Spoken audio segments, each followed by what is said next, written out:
que eu queria agradecer a presença de todos. Hoje veio uma quantidade maior de pessoas do que da última vez. Como o pastor bem falou, e o outro irmão que ele comentou não compreendeu, estudar a história da igreja, eu falei isso na aula anterior, é receber, de certa forma, uma das dádivas que Cristo conquistou para nós na cruz. Certo? A Bíblia diz em Efésios que Cristo subiu aos céus e concedeu dons aos homens. E ela vai alistar esses dons. Dentre esses dons está o dom de mestre, o dom de ensino. Esses homens que nós estamos estudando hoje são presentes de Deus para a história da igreja, que eles foram mestres na história da igreja. Quem não veio à aula anterior, por favor, assistam as palestras que teve, no caso uma foi dividida em 4 partes, porque aí vai facilitar para vocês a compreensão tanto dessa quanto das aulas posteriores. E outra coisa que eu pedi foi para que vocês lessem a apostila, porque aí vocês já chegavam aqui com uma noção maior, com uma bagagem maior do que nós iríamos estudar. Quem viu a aula anterior sabe que eu gosto de indicar bastante livro. Hoje eu acho que eu exagerei na conta, então vou ser bem rápido aqui, certo? No meu momento plim-plim. O primeiro livro é A Chama Inextinguível, Descobrindo o Cerne da Reforma. Ele apresenta a reforma de uma perspectiva assim, apaixonante. É maravilhoso ler esse livro. O bom do Reeves é que ele tem uma linguagem muito, muito simples de se compreender. Ele tem bastante formação histórica, ele tem uma pegada mais doutrinária, mas, acima de tudo, ele apresenta a reforma numa perspectiva mais prática. Então, eu lhe indico bastante esse livro, A Chama Inextinguível, da editora Monergismo. Ele também tem um outro livro muito bom, que quem puder comprar, compre, que é Deleitando-se na Trindade, também dessa mesma editora. Outros 2 livros que eu queria apresentar, agora da Edições Vida Nova, é Teologia dos Reformadores, que vai abordar aqui especialmente a teologia de 4 reformadores. 3 deles a gente vai ver hoje. Lutero, Calvino, Zwinglio e Menno Simons, que é o pai aí do anabatismo, podemos dizer dessa forma. Terceiro, o pensamento da reforma. O que fez com que a reforma surgisse, qual o pensamento, o que é a De Fontes, que é o tema aí da nossa apostila, do Alistair McGrath. Aliás, esse é Cultura Cristã. Agora, deixa eu ver, mais um. O restante vai ser biografia, de certa forma.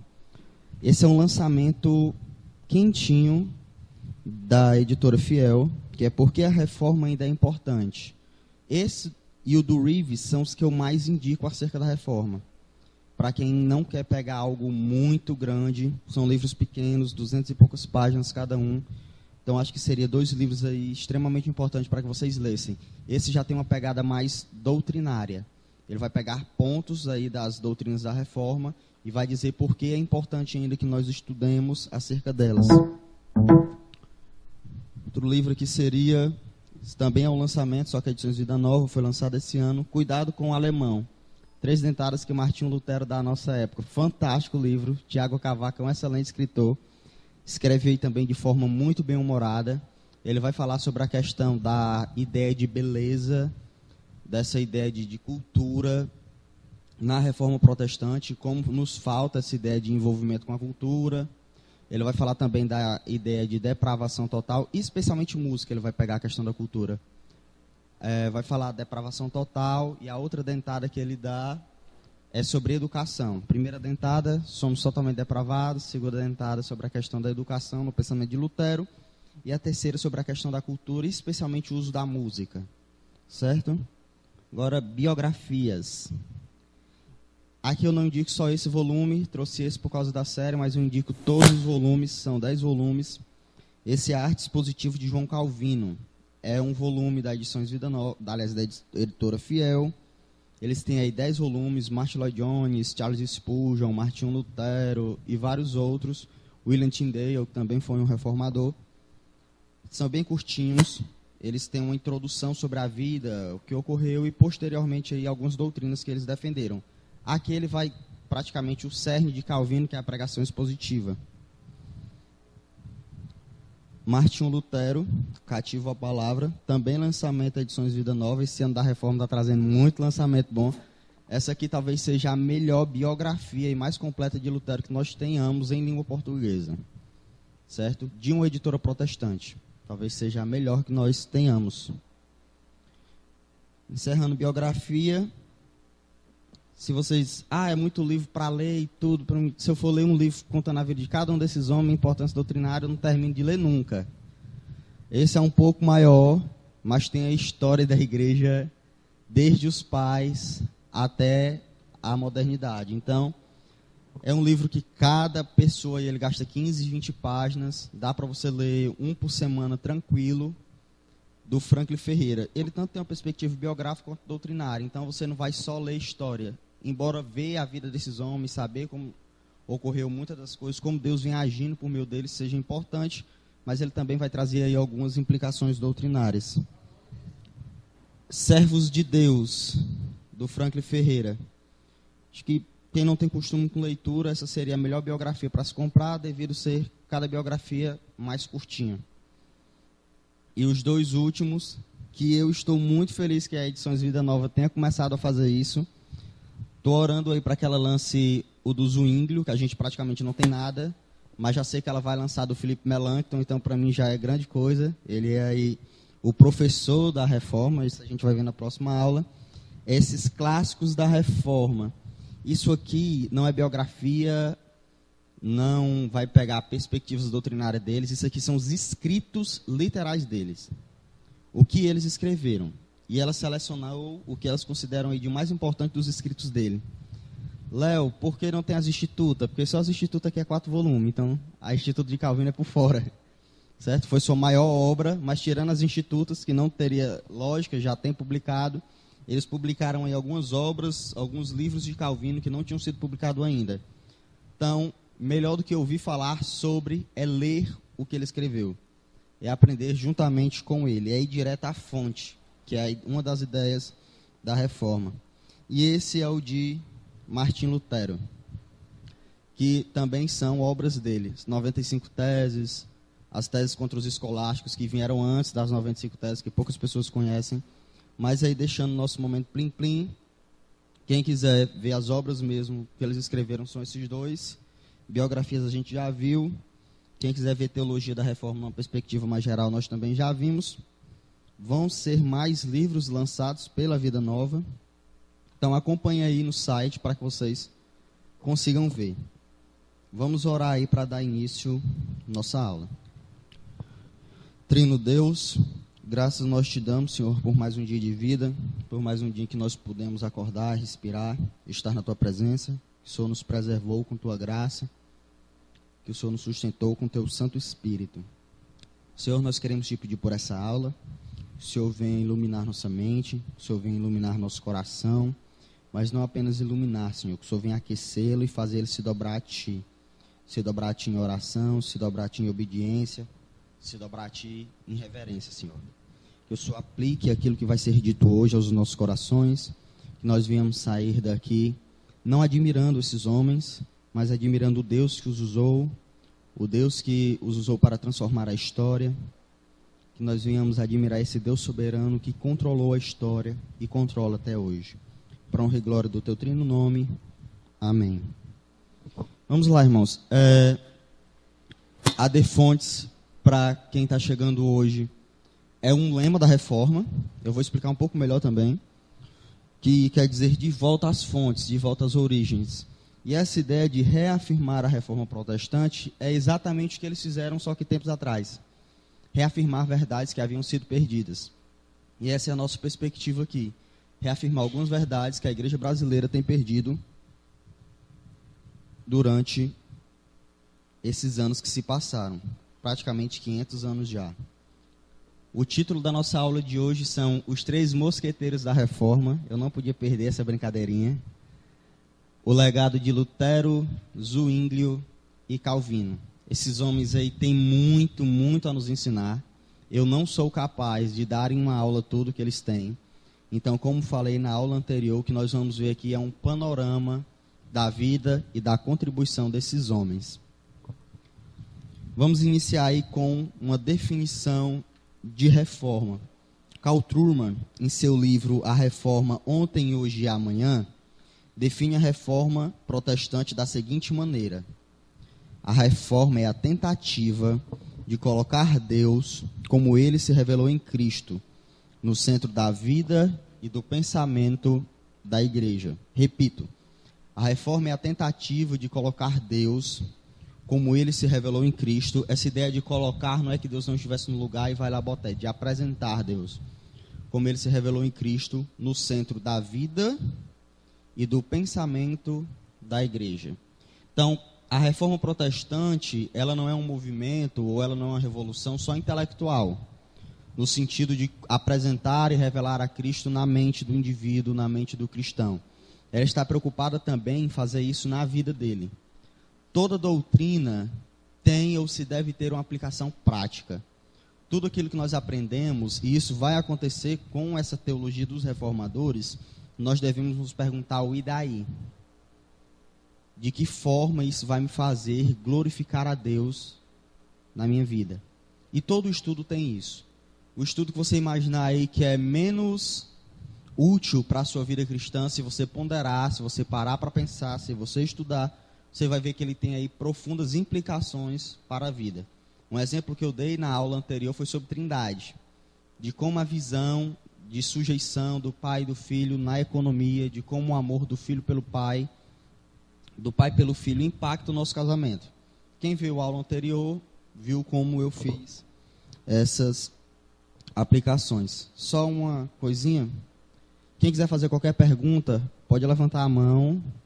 Aí eu paro aqui e passo o microfone para o irmão. Tá ok? Porque já que a gente está só com esse, né, pastor? Então, no entanto, o termo reforma, ele é um termo muito amplo e que é usado de diversas formas. Karl Truman apresentou uma definição de reforma, só que além dessa definição de reforma, nós usamos esse termo reforma de uma perspectiva muito ampla. Se você chegar para uma pessoa que estude história, não seja um cristão, e você falar assim, eu estou estudando a reforma, ele vai perguntar, qual reforma?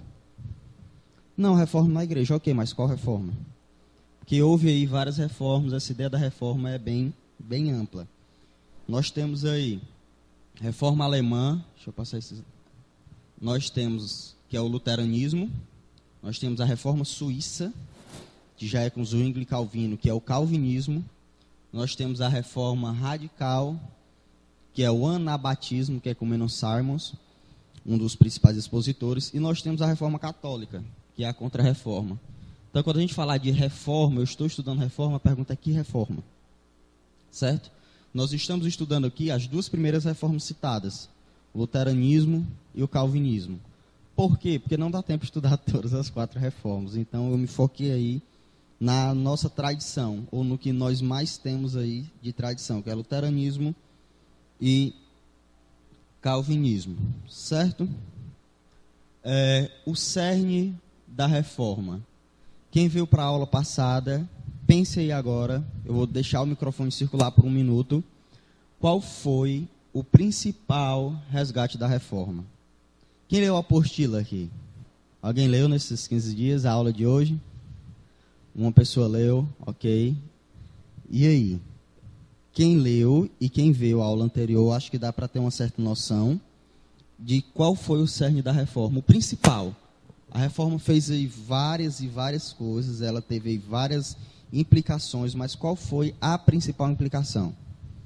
Certo? Vou deixar o microfone aí por 30, 40, 1 minuto, para que vocês pensem. Quem quer comentar? Deixar aqui. Alguém vai querer comentar qual foi o principal cerne da reforma? Alguém? Vamos chutando, gente. O que foi que a reforma fez aí de importante? O resgate das escrituras. Ok, a reforma resgatou as escrituras. Mais alguma coisa que a reforma tenha feito que você considere que seja a principal? A principal. Hoje nós podemos ler a Bíblia, graças a Deus, por meio dos reformadores. Né? Até contei uma piadinha na aula anterior, e vou voltar a contá-la, que é a ideia de que hoje nós lemos a Bíblia em português por causa de um calvinista. Mas João Ferreira de Almeida, católico, converteu-se à fé reformada, e graças a Deus nós lemos a Bíblia por causa dele. Mas bem, oi irmão. Justificação pela fé. A reforma trouxe como o principal resgate da reforma foi justificação pela fé. Ok, um dos pontos, né? Sola fide. Mais alguém? Algum comentário para fazer de qual tenha sido o principal cerne da reforma? O principal, teve vários, mas o principal. Podem dizer, irmãos. Oi? Deus no centro, né? Uma teocentricidade. Ok. Mais algum? Está quase acabando aí nosso minuto, mais 10 segundos. Mais algum comentário aí? Nós temos aí Deus no centro da vida, do pensamento, como foi apresentado, uma definição da reforma pelo Truman. Aí nós temos aí o resgate das escrituras, nós temos o resgate da ideia da justificação pela fé. Mas qual foi aí o principal cerne, o grande resgate? Eu vou deixar de suspense e vou dizer aqui o que eu acredito. Certo? A reforma na Europa, no século XVI, é uma das áreas de estudos aí mais fascinantes que existem disponíveis ao historiador, principalmente ao historiador cristão. O termo reforma sugere imediatamente que algo, ou seja, o cristianismo europeu, precisava ser reformado. E era óbvio que todos na igreja acreditavam que a igreja estava precisando aí urgentemente dessa reforma, que foi um clamor popular que nós falamos anteriormente, que é a reforma na cabeça e nos membros. Ela resumia esse clamor. Então, qual foi aí o grande cerne da reforma? Se vocês verem na parte que tem mudando sua visão da reforma, ou o nome da princesa é outro, vocês vão entender agora o porquê. Essa contribuição eu devo a Jonas Madureira, justamente na introdução desse livro do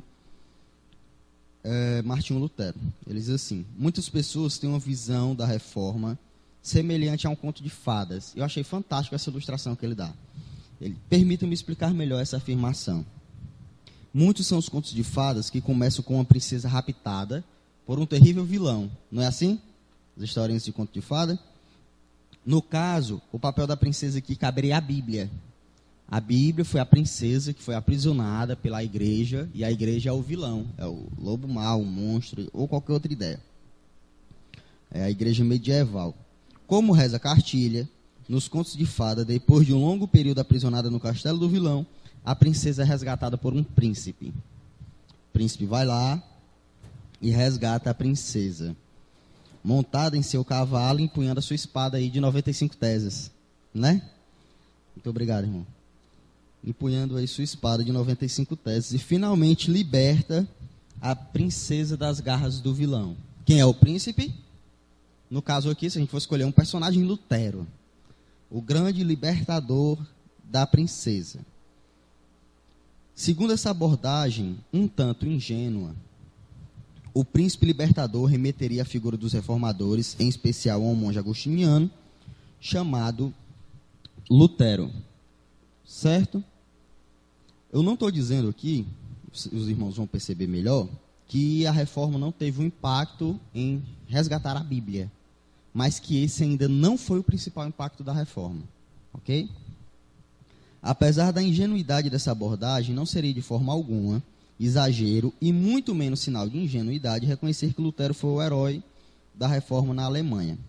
Entretanto, não se pode negar que, por outro lado, seria uma inverdade afirmar que o heroísmo reformador se revelou pelo resgate da Bíblia na cristandade.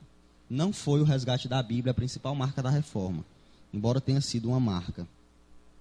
Qualquer estudante da história da igreja e da teologia medieval entende que tanto a igreja medieval como os teólogos medievais sempre tiveram as escrituras em alta conta, ou seja, a igreja medieval possuía, conhecia e amava a Bíblia. O mesmo pode ser dito dos teólogos medievais. No entanto, como diria Marvin Anderson, a batalha de Lutero, bem como a de outros reformadores, e por isso é muito importante estudá-los, não foi especificamente o resgate pela Bíblia, ou da Bíblia, mas o resgate do Evangelho. O nome da princesa na nossa história aqui é outro. O nome da princesa é Evangelho, a que foi aprisionada na torre. Nas palavras de Anderson, a igreja medieval amava as escrituras. A Bíblia era familiar à igreja medieval. Os reformadores não descobriram a Bíblia. Antes, eles alegaram descobrir o Evangelho. Isso é um livro em inglês dele, infelizmente não está traduzindo em português, que é A Batalha pelo Evangelho, onde ele fala acerca disso. Qual é a importância disso? Que a gente vai ver um pouco melhor.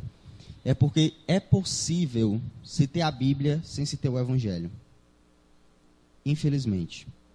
É possível se ler a Bíblia, estudar a Bíblia, amar a Bíblia e não conhecer o Evangelho. E por isso é importante estudar a Reforma. Porque esses homens, eles conseguiram nos apresentar o Evangelho de forma clara e de forma bem mais ampla do que nós conseguiríamos se fosse pelo nosso próprio esforço. Certo? Eles nos apresentaram e defenderam e deram sua vida pela luta do Evangelho. Então é no mínimo ingratidão não buscar compreendê-los, não buscar compreender a colaboração deles, ok?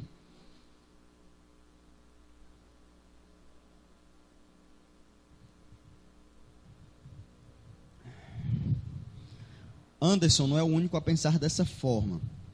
Teólogos e historiadores como Roger Olson, que apesar de arminiano tem um excelente livro sobre história da igreja, que é a História da Teologia Cristã, e Jaroslav Pelikan, que é um outro historiador já mais oriental, tem 5 volumes aí pela Shed, eles chegam a separar capítulos inteiros em suas obras para falar da redescoberta do Evangelho na Reforma. A Reforma foi em seu cerne a redescoberta do verdadeiro Evangelho de Jesus Cristo.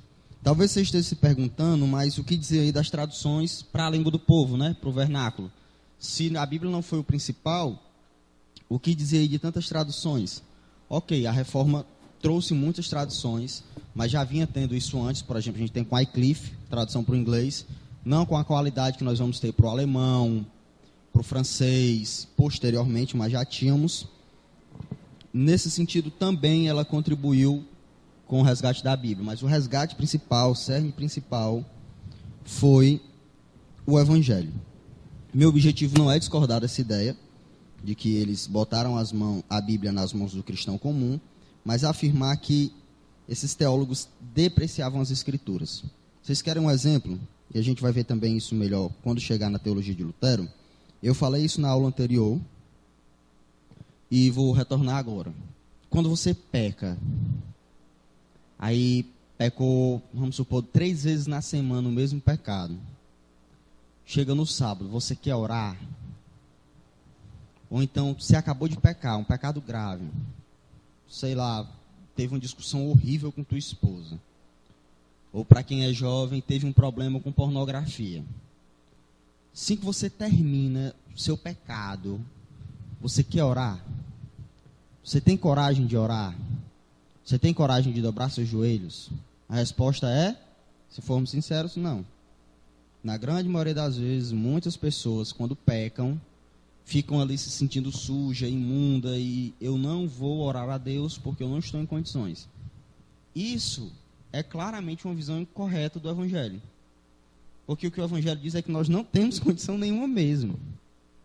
Você podia passar a vida aí fazendo aos seus olhos tudo certo, não cometer nenhum tipo de grande pecado, mas você não podia ir até Deus. O que faz com que você possa se apresentar a Deus é Cristo. E é isso que o Evangelho nos dá. Ele nos dá um Cristo que viveu uma vida reta, uma vida santa, uma vida de plena obediência a Deus e que atribui essa justiça a nós. E por causa da justiça dele nós podemos orar. E quando nós temos essa compreensão do Evangelho, não tem nada que nos impeça de orar, nem mesmo o nosso pecado. Porque nós sabemos que nós temos Cristo. Eu não estou dizendo que o cara vai pecar e orar descaradamente. Não, esse não é um sentimento cristão. E nem tão pouco que você vai pecar e eu estou uma maravilha, estou bem. Também não. Nós devemos compreender o pecado, devemos chorar pelo pecado, devemos nos quebrantar pelo pecado. Todavia, o pecado não deve nos fazer deixar de orar. Isso é uma má compreensão do Evangelho. Nós podemos ter a Bíblia, nós podemos ouvir que somos justificados pela fé, mas nós não aplicamos isso à nossa vida. Então a reforma ela vai fazer isso, ela vai resgatar essa ideia, ela vai resgatar o Evangelho. Como é que a nossa aula de hoje aí vai ser dividida? Ela vai ser dividida de 2 formas. Na primeira forma, ou na primeira parte, nós veremos o príncipe da reforma. Nós não começamos com essa historinha, né, do conto de fadas, então Lutero vai continuar sendo o príncipe aqui. A reforma na Alemanha e Lutero, vida e teologia. E a segunda parte é a reforma reformada, que é a reforma na Suíça e o surgimento da teologia reformada, que é com Zwinglio e com Calvino. Iniciamos aí Lutero, o príncipe da reforma. Nos primórdios do século XVI, Deus começou a levantar uma série de homens piedosos. Quem pegar aí os servos de Deus do Franklin Ferreira vai ver, conhecidos na história da igreja como reformadores. Homens que se caracterizavam pela sua audaciosa coragem de enfrentar a oposição, incentivados pela verdade da palavra e amor à igreja de Cristo. E dentre esses homens, um dos que mais se destacou foi Martinho Lutero. Nós temos Lutero, porque foi aí o principal reformador, ou pelo menos o reformador pioneiro. E nós temos Calvino por causa, na visão de alguns, da maldita predestinação, né? Que eu considero como bendita predestinação, senão não estaria aqui, não conseguiria ser salvo se Deus não houvesse me predestinado para isso. Eu me lembro que uma vez, eu era arminiano, né? E eu lia muito e li muito teologia arminiana, justamente para debater com os infames calvinistas, né? E eu lá numa livraria, aliás, emplastificando meu livro lá no centro, fiz uma livraria e discutia. E esse senhor sempre acompanhou minhas discussões. Eu sempre emplastifiquei meus livros lá. Vocês repararem, a maioria dos meus livros são emplastificados. E ele foi me vendo discutindo. Até que um dia eu levei uma pisa de Bíblia de um pastor. Eu lá discutindo, ele, ok, você contribui com sua salvação? Aí eu digo, não é isso que eu quero dizer. Aí ele, ok, Cristo morreu por você, morreu. Você pode perder a salvação? Posso. Então o sacrifício de Cristo não vale para nada. Aí eu, é para todo mundo, é. Ele mostrou que Cristo de fato propicia o sacrifício, ele paga plenamente, ele não faz assim, eu te dou 99 e tu faz alguma coisinha. Não, ele garante essa salvação. Ele é estendido para todos, então todos vão ser salvos. Aí eu tenho que estudar um pouquinho mais. Estudei e virei calvinista.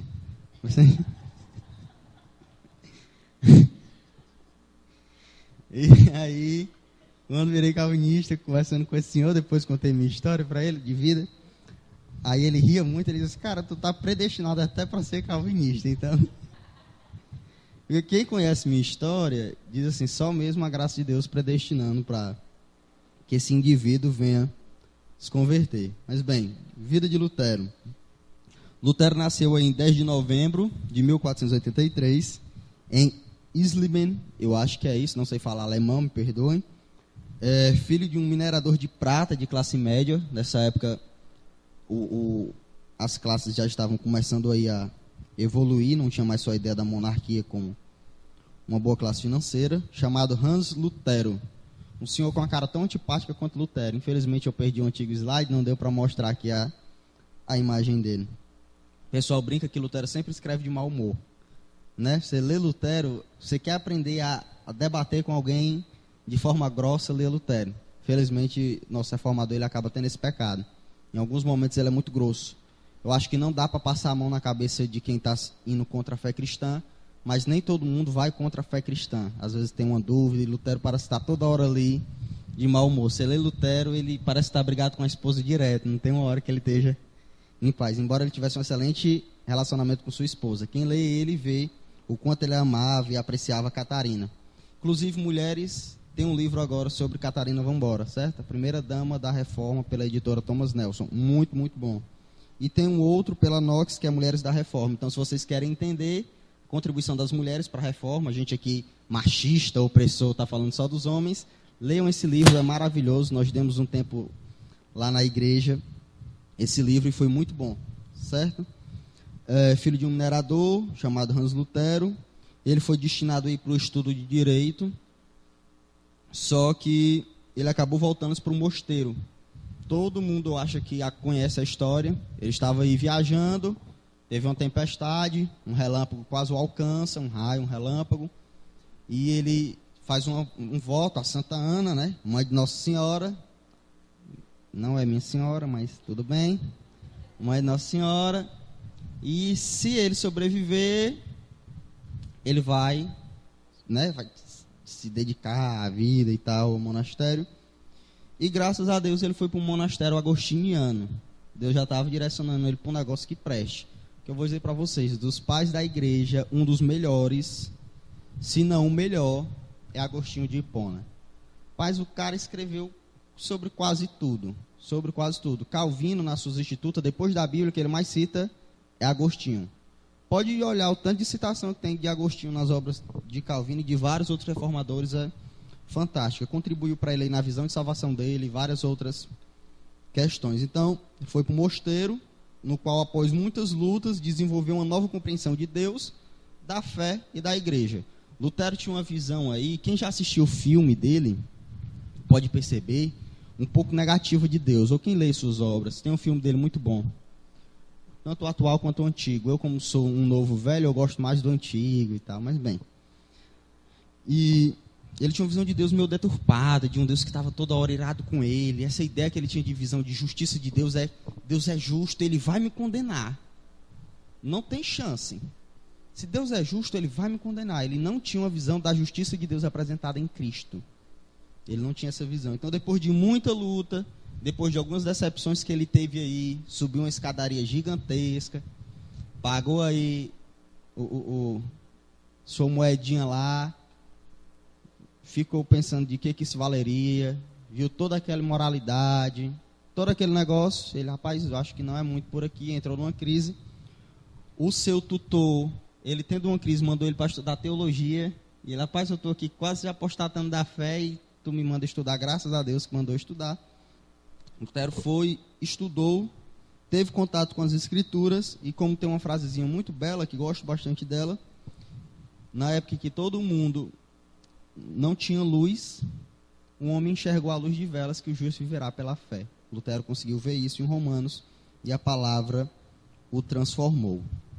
Então, depois disso, ele se envolveu num conflito com o papado, que deu início aí em 31 de outubro de 1517, todo mundo conhece a história. As teses foram afixadas, passou-se, Lutero foi se apresentar em Worms, na Dieta, foi excomungado, iniciou-se aí a reforma protestante de fato, no caso aqui da igreja luterana. Que teria sido a teologia de Lutero? Vamos para alguns pontos. Eu não me dediquei muito aqui ao ponto em si, porque o que eu quero me dedicar mais é o que é que esses homens falaram. Qual é a importância deles. Eu conversei com o pastor e perguntei o que ele preferiria. Uma pegada mais histórica, doutrinária ou pastoral. Não foi, pastor? Conversamos em uma perspectiva mais pastoral. Infelizmente não dá para a gente se deter aí às minúcias históricas de Lutero. Teologia de Lutero. Primeiro ponto, a de fontes. O retorno e a onipotência da palavra. Embora tenha sido líder do movimento luterano, Lutero nunca pretendeu criar uma nova denominação. O que Lutero queria era reformar a igreja, não dividir a igreja, ou tampouco separar a igreja. A divisão da igreja foi, infelizmente, uma consequência. Então, hoje, muita gente, quando discorda do pastor, a primeira coisa que quer fazer é botar uma igreja. E não conversar com o pastor, expor porque discorda, ter um debate. Porque o que Lutero propôs nas 95 teses foi isso, foi um debate. Todo mundo pensa que foi assim, ó, Lutero lançou as 95 teses, o pessoal leu e se espalhou pelo mundo. Não. Não foi. Lutero escrevia em latim, escrevia em alemão. As 95 teses foram escritas em latins. As 95 teses foram um chamado ao debate. Foi um chamado ao debate. O legal de você ver Lutero escrevendo em duas línguas, o que é? Porque quando ele está escrevendo em alemão, normalmente ele está escrevendo para os teólogos. Normalmente ele está, aliás, em latim ele está escrevendo para os teólogos. Ele está aí levantando debate, ele não é para o povo. Quando ele escreve em alemão, normalmente é para o povo, que é a língua do povo, para que o povo pudesse ler. O povo já não tinha tanto conhecimento literário, já não lia tanto. Se ainda fosse escrever em latim, essa era a grande questão pelo qual ele não lia as escrituras, não estava na sua língua. Então Lutero sempre fazia isso. Foi esse chamado aí ao debate de Lutero para uma conversa, para um debate. Ele acreditava que o Papa não estava ciente de toda aquela questão das indulgências e tudo mais, e ele queria levantar e debater. Não deu certo. E deu certo, ele venceu o debate por um lado, para outros ele não venceu, né? A gente compreende que foi vencido o debate, e acabou se iniciando aí o luteranismo. Só que Lutero não gostava muito desse termo, como Calvino também não teria gostado de ouvir o nome calvinismo. Ele sequer quis dizer onde foi enterrado, foi um dos pedidos dele, que ninguém soubesse onde ele estava sendo enterrado, para que não tivesse um tipo aí de culto à personalidade, Lutero tinha essa mesma perspectiva. Ele sempre se considerou um servo fiel e obediente da igreja. Observamos o que ele diz. A primeira coisa que peço é que as pessoas não façam uso de meu nome e não se chamem luteranas, mas cristãs. Pois quem é Lutero? Quem sou eu para receber ou para que os filhos de Deus recebam o meu nome? Ele bota, e isso eu fiz questão de grifar, porque seria o principal dessa colocação dele. O ensino não é meu. O ensino não é meu. Nem fui eu crucificado por ninguém. Como eu miserável, olha como Lutero é fantástico. Saco fétido de larvas que sou, cheguei ao ponto em que as pessoas chamam os filhos de Cristo por meu perverso nome. Lutero sabe escrever, não sabe? O pessoal, falsa humildade. Não, quem lê Lutero vê que ele compreende bastante a ideia de depravação total.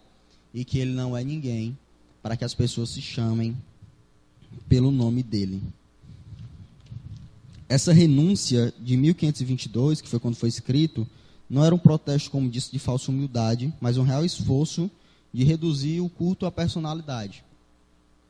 Já em surgimento, e dirigir a atenção à fonte do pensamento do reformador, que é: o ensino não é meu. O ensino não é meu. Quando nós falamos de reforma, e aqui eu vou dar uma pinceladazinha, já que graças a Deus a igreja crê nas doutrinas da graça, e nós falamos também de doutrinas da graça, uma coisa que a gente tem que ter ideia é: o ensino não é meu. Eu não sou calvinista e eu não sou protestante por causa de Calvino, tampouco por causa de Lutero, Jonathan Edwards ou algum desses homens. Eu aprendi o calvinismo, como diria o Whitefield, e a reforma da Bíblia. A Bíblia ensina isso. O ensino não é meu, o ensino não é deles, o ensino é de Cristo. O ensino é de Deus. E só há uma forma de se saber isso: lendo as Escrituras, interpretando as Escrituras, fazendo uma boa exegese, uma boa hermenêutica, comparando texto com texto, tendo aí uma boa bagagem. O que eu vejo é muita gente que nunca parou para sentar diante das Escrituras, para gastar um bom tempo estudando, olhando para o pensamento reformado, olhando para o pensamento calvinista, dizendo que é uma heresia. Aí lê um livrinho de uma pessoa e não, é uma heresia, está errado e tal. Escuta fulano falar. Que nós não possamos ser arrogantes, que nós nos sentemos diante da Escritura, com o coração aberto e disposto para estudar as Escrituras e ver o que as Escrituras têm a nos ensinar.